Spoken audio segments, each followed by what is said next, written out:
10-11-2023 ఇటు ఎన్నికలకు వాళ్ళు పోరాడుతూ ఆ డిక్లరేషన్ తీసుకుంటాం 23% నుంచి 42% ఇస్తామని చెప్పేసి ఎన్నికలకు రావడం జరిగింది.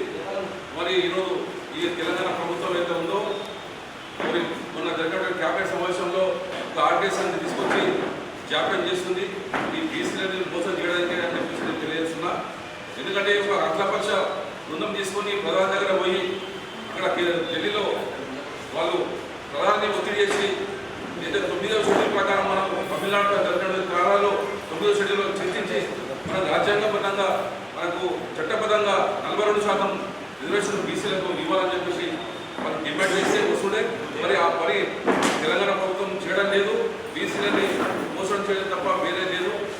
అదేవిధంగా మరి తెలంగాణ ప్రభుత్వం మన గవర్నమెంట్ ఇచ్చేటువంటి కార్పొరేట్ చైర్మన్ నిర్వహించింది. ఆ కార్పొరేట్ చైర్మన్లో కూడా 53% అగ్రకుల వర్గాల బీసీ ఎస్టీ ఉందో మనకు 80% వచ్చండి.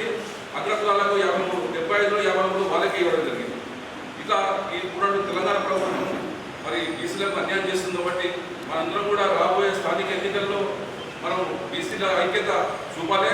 42% అవుతుందో చట్టబద్ధంగా ఎప్పుడైతే మనకి ఇస్తుందో అప్పుడే మనకు గౌరవించినటువంటి లేదా మన అయితే ఐక్యత ఉందో రాబోయే ఎన్నికల్లో మనం బీసీలో అందరం ఐక్యమై 42% వచ్చినట్టు పెద్దలు మనందరం నిర్ణయించినట్టు రాబోయే రోజుల్లో ఏ కార్యక్రమం చేయాలో అందరం కూడా మనందరం సిద్ధమై మనందరం కూడా పెద్ద ఎత్తున ఏ కార్యక్రమానికి బీసీ మా సమీక్ష కూడా తప్పకుండా ఆ కార్యక్రమ బీసీల కోసం మనం 42% వచ్చే వరకు మనం పోరాడాలని చెప్పేసి కోరుతూ